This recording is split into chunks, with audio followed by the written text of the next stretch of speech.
Hello and welcome to David's Politics Show. Now that we've reached the 100-day mark in Israel's war against Hamas, where does the Israeli operation in Gaza stand, both militarily and politically?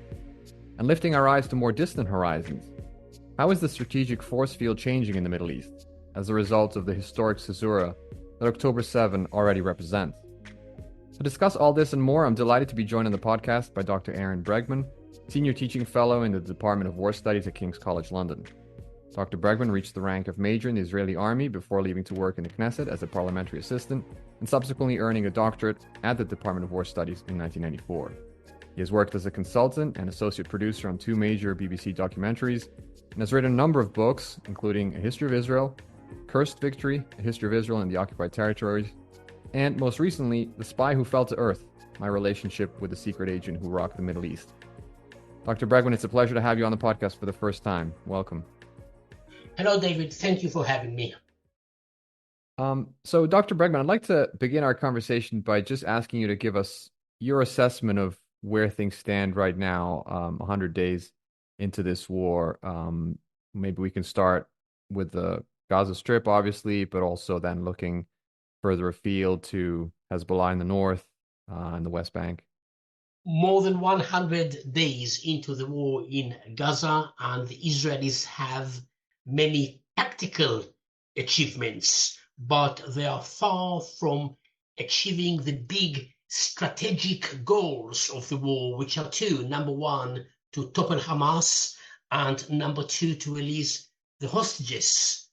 The Israelis already started to reduce the number of troops in the Gaza Strip, and it is unlikely that the goals the Israelis try to achieve with many troops to be achieved with less troops. In the north, Israel and Lebanon, there is low intensity war between the parties. It is not yet an all-out war, and Hezbollah said that when the war in Gaza stops, they will stop the attacks on Israel.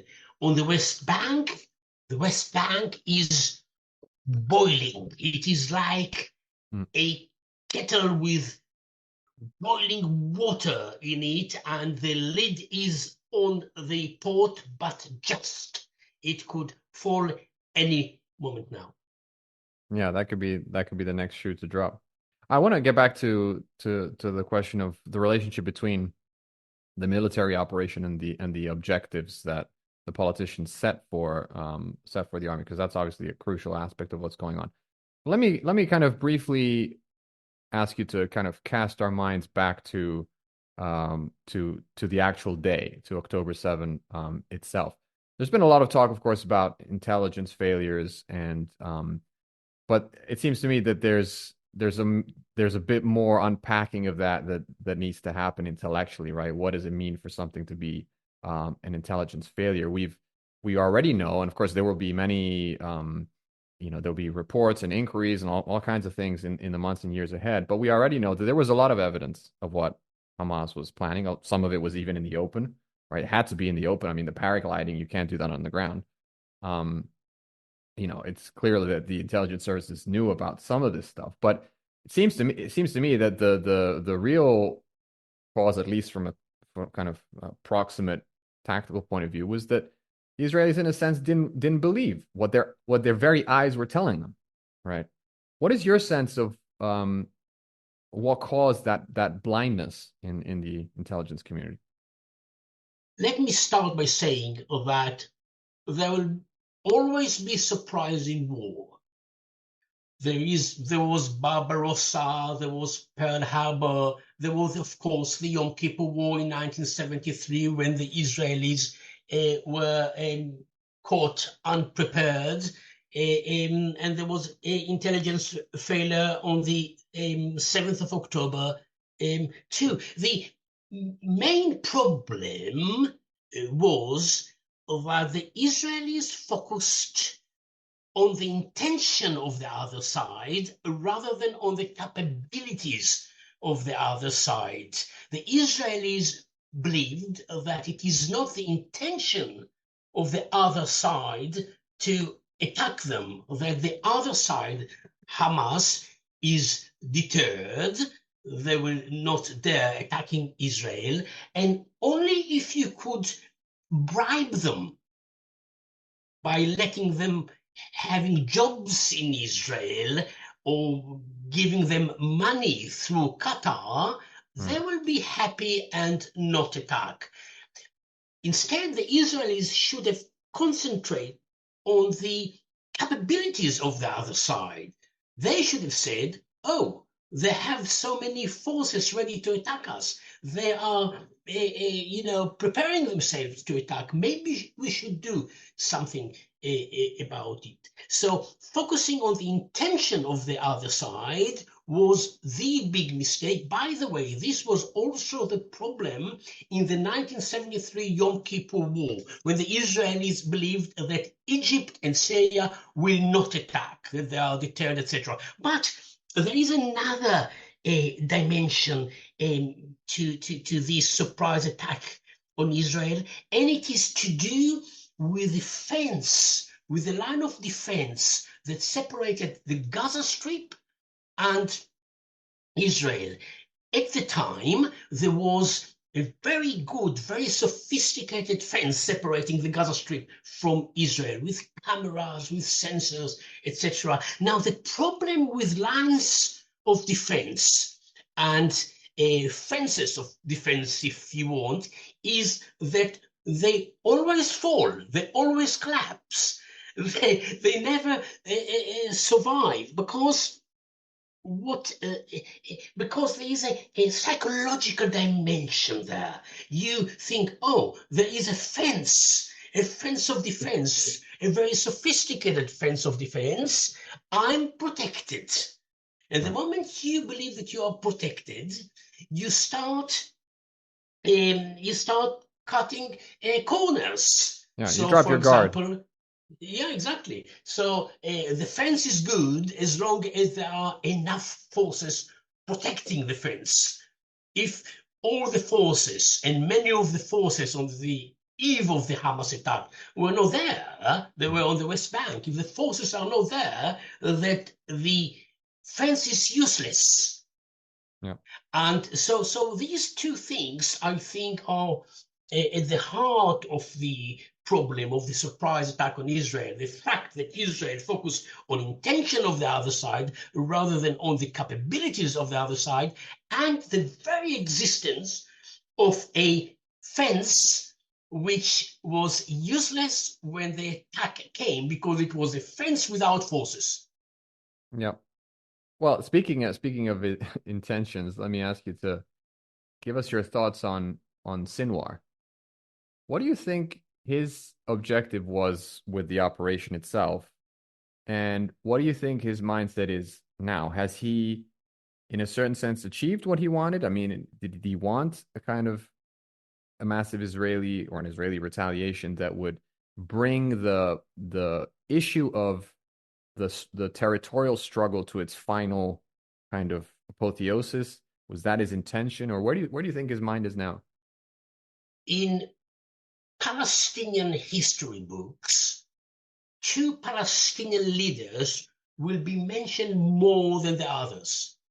Yasser Arafat, who started leading the Palestinian movement after the 1967 war, and Yahya Sinwar. And I think that if people in the future will Google Sinwar and Arafat, there will be more Sinwar Mm-hmm. on Google search. I'm sure he won't mind. He wouldn't mind. He would be dead by then. Because the Israelis will kill him at a certain stage. He's number one on the Israeli list of wanted people, and it might take days, weeks, months, maybe years, but the Israelis will get him. In Palestinian history books again, he will be the #1 Palestinian leader who managed to restore Palestinian dignity and honor by gaining a victory over the Israelis. If you leave aside the terrible methods, the barbaric methods used by them against the Israelis, where they massacred 1,400 Israelis, mainly Israelis, in one day. If you leave it aside, from a military point of view, it was a very successful military operation, Yeah, because absolutely. Hamas managed to surprise the Israelis. They managed to break through the fence. They managed to reach the targets. They managed to occupy Israeli settlements, villages, for at least 8 hours. This was the first time in Israel's history. Yeah, And then yeah. they managed to return back to the Gaza Strip with more than 200 hostages. This is 10 out of 10 in terms of military success. And this was the leader at the head was Yahya Sinwar. Of course, there were other people around him, but he was the leader. So, very well done. From a military point of view, the Hamas did very well. They inflicted a terrible blow on the Israelis, and most importantly, they managed to put the Palestinian issue back on the agenda. Yeah. It seemed as if it was forgotten. All of a sudden, there is talk of a Palestinian state. Mhm. The Biden So administration is talking about that. the Biden administration, the international community, even within the Israeli public, there is some, talk about the option of a Palestinian state. And from this point of view, it was very successful, and it was led by Yahya Sinwar. Yeah, yeah. At the beginning of the war, at the beginning of the Israeli retaliation, so to speak, the objectives, the dual objectives of, as it were, destroying Hamas. Well, we can talk about whether that is even a realistic or attainable objective. But in any case, the that objective and the objective of saving the hostages seem to have kind of equal weight, or at least the rhetoric coming out of the Israeli government was that you achieve one by achieving the other. They were in harmony in that sense. Um, More recently, we've heard noises from some senior officials in the Israeli government and in the military that their kind of calculus has started to change, and maybe the military operation is now getting in the way of potentially, still saving some of the hostages. Is that also your sense that the mindset is shifting in Israel, that um, there will ultimately be no way to save, the hostages are still there purely militarily? I want to qualify what you've just said, David, because originally, when the war started, the Israeli government defined a single objective, which was to topple Hamas, to destroy Hamas. Only later, under public pressure, Israeli public pressure, did the government add another objective, which is to release the hostages. These two objectives cannot go together because they contradict each other. Right. If you want to topple Hamas, it means, among other things, that you want to kill its leaders. You can not try to kill its leaders and at the same time negotiate with the leaders Right. the release of the hostages. It just doesn't Of course. work together. And therefore, if the Israeli government wants to release the hostages, they have no other option but to accept most of the demands made by Hamas. Hmm. They have no other option. Otherwise, they will not get the hostages. They will get more than 100 bodies. Yep. They will not get them alive because the operation itself, unlike what the Israeli government keeps telling us, the operation itself endangers the hostages. I believe that some of the hostages, that we will realize it in the future, that some of the hostages already killed in by Israeli bombs, Right. not by Hamas. This is my belief. And therefore, the Israeli government must decide. It's either war or releasing the hostages. It can't work together. So let's explore that a little bit because I agree with you. I think ultimately, I mean, first of all, just on a purely practical basis, Sinwar and the people around him are probably surrounded by some of the hostages, right? So right there and then you can't Of have it both. course, You can't of have it both course. ways, right? So let's say public pressure is sufficient to force Netanyahu's hand. And we could talk later maybe about where Netanyahu's mind is in all of this, and force him to seriously negotiate with with Hamas through whatever intermediary. Their demands, Hamas's demands, are going to be very high, obviously, because they know they're not going to be able to, repeat this anytime soon. They might have to wait another 50 years. So their demands are going to be very high, and presumably it's going to one of those demands is going to be a complete cessation of all the bombing. Um, so where does that leave Israel? I mean, and how do you think public opinion will react to that level of disappointment relative to what the expectations were and the rhetoric was at the beginning when there was all this talk about, we're going to eradicate Hamas and all of that. Israel lost the war even before it started it, you see, even before it started it, because the blow inflicted by Hamas was such that, it was a terrible defeat for the Israelis. And I believe that the only little big victory that they can have now, given that, in my opinion, they cannot topple Hamas, the only thing that they could achieve is trying to get the hostages back to Israel, not in not as bodies, but still alive. This could be, in my opinion, the only victory the Israelis at the moment could achieve. And therefore, again, if the assumption, this is my assumption, and I believe that more and more Israelis accept this assumption now. Hmm. If the assumption is that you cannot destroy Hamas, then at least try to achieve the other aim, which you can achieve. The price tag is terrible. We can talk about it.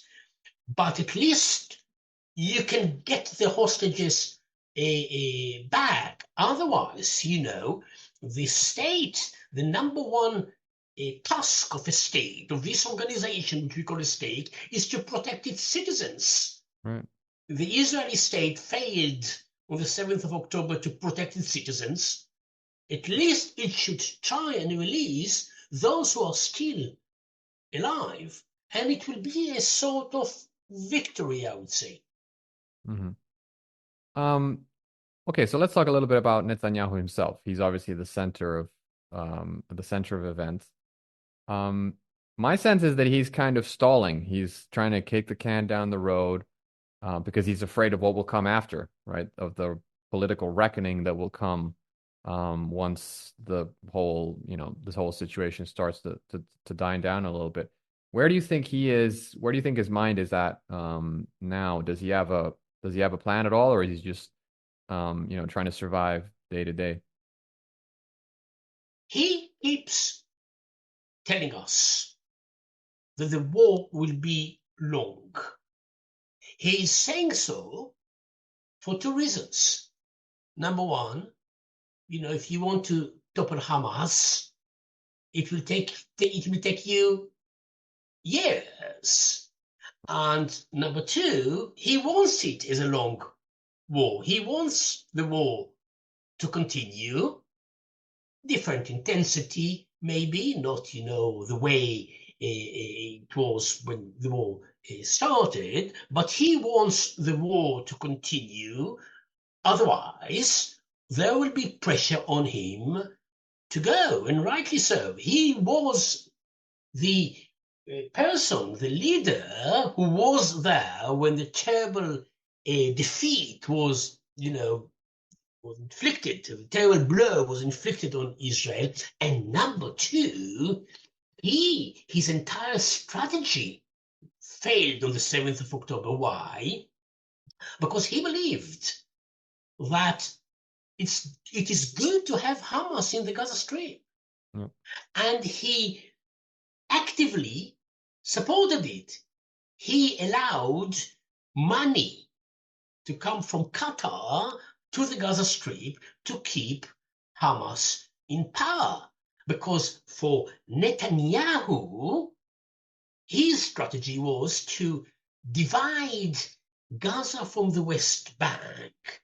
So he could tell the world, Netanyahu could tell the world, look, I cannot have a two-state solution because it will have a three-state solution, because there is the Gaza Strip, Hamas, there is the West Bank, which is Fatah, the Palestinian Authority, and it's me, Israel. So they are divided, and I can't There's no one proceed. to talk to. Exactly. There's nobody on the other side. So Netanyahu's entire strategy failed, because the body Hamas, which Netanyahu tried to keep alive, attacked him. And therefore, Netanyahu is the number one responsible for what happened on the 7th of October. And because he is a clever man, he understands the problem. Therefore, he wants the war to go on, and to go to the Israeli people and to say to them, as he's doing now, we cannot have elections because we are in war. All right. So I'm interested in kind of drawing out that line of thought that you just expressed, right? Netanyahu is kind of the architect of that plan, but many others also had this intention. Even including other governments, that, anything to prevent, the emergence of a unified Palestinian national unity of some sort, because otherwise there might actually be a partner with whom we could, theoretically talk about the emergence of a Palestinian state, and we don't want that.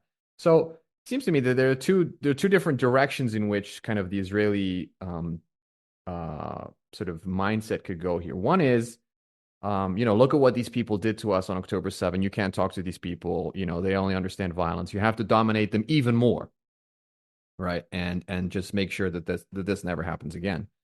There's another way this could go, though, which is that people start to think, you know what? Even with the fence and all the sensors and, the Shin Bet and the Mossad and everything, we still managed to, get caught with our pants down. And look what they managed to do to us.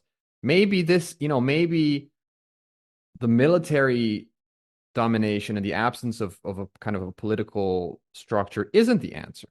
Maybe the only answer, in fact, is ultimately some sort of political and territorial settlement. We will have to sacrifice something also in terms of land.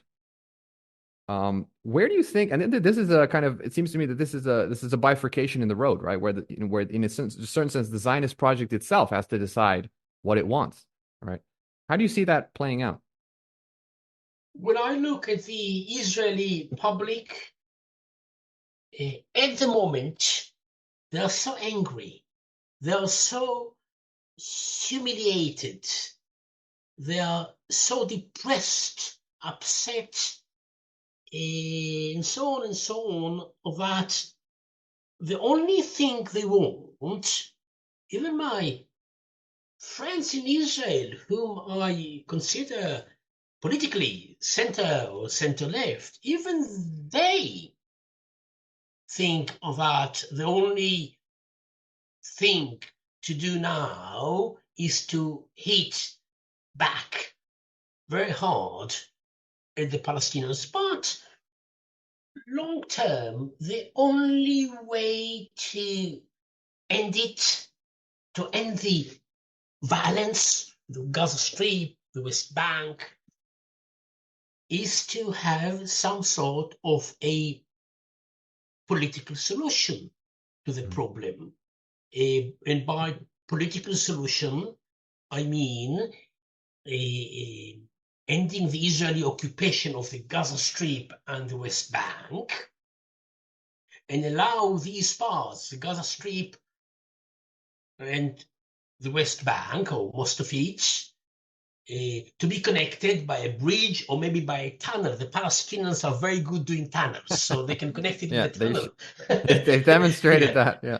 Yeah, they are very good at doing tunnels. Yeah. So, and this will become the Palestinian state. It does not mean that violence will stop at once, because there will always be unhappy people on both sides.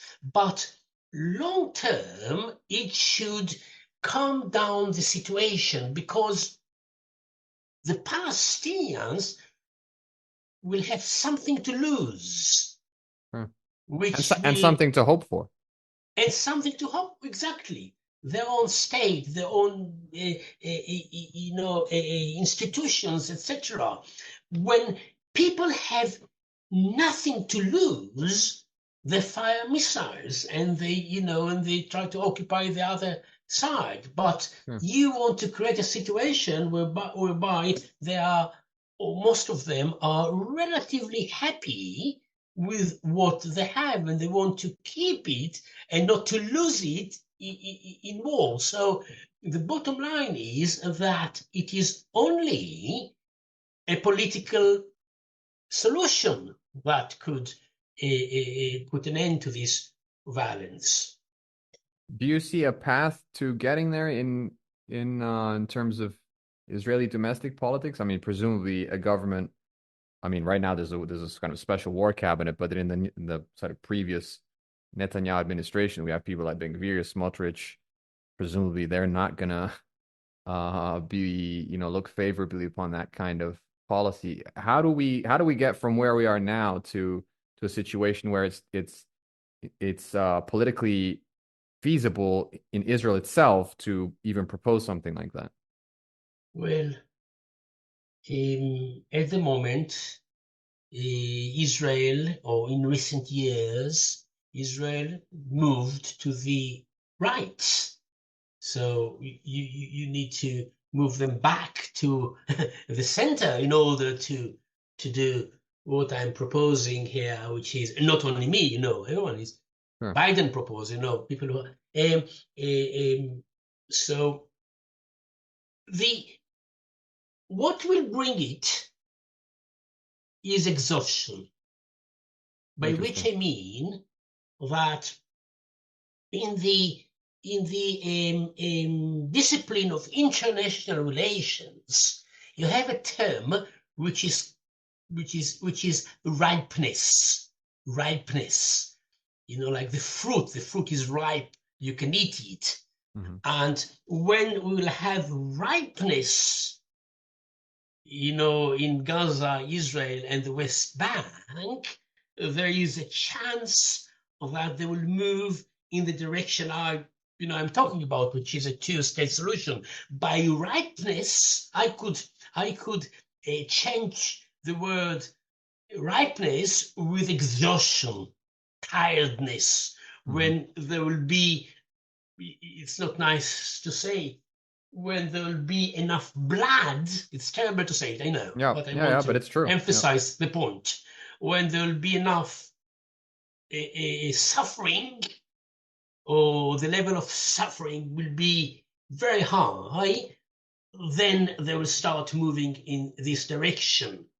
But look, let me say something else about it. Israel has no other option but to do a two-state solution. Why? Because even now, between the sea and the river and the Jordan River, there are about 10 million people, about 5 million of them Jews and about 5 million of them non-Jews, more or less, more or less. If you wait another 10 years, another 20 years, the majority between the sea and the Jordan River, the majority will be non-Jewish. Most of them will be non-Jews, Muslim, Christians, and other groups of people. And when this situation emerges, the Israelis will have two options. Option number one, to say to the people, okay, let's have general elections.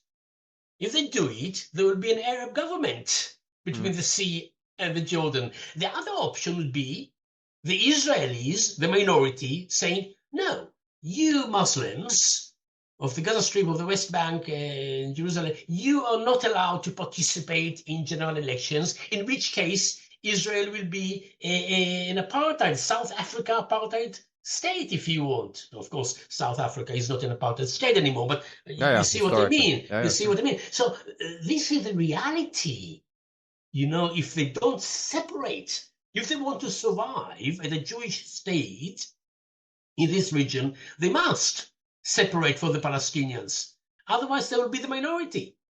And there will be either an Arab government ruling over them, or there will be an apartheid state. Yeah. Dr. Bregman, this has been a fascinating conversation. I hope we can talk again maybe in a couple of months to see where we are. I just want to mention for the listeners, they can find a list of your publications on the King's College website. You're also on Twitter/X at Ahron Bregman. And your most recent book, The Spy Who Fell to Earth, I understand it's coming to Netflix soon. Well, it is already a film on Netflix. Oh, great. And you're all invited to watch it. A fascinating story on espionage. Perfect. Sounds interesting and appropriate for our times. Dr. Ahron Bregman, it's been a pleasure talking to you. Thanks so much for your time. Thank you very much, David. All the best.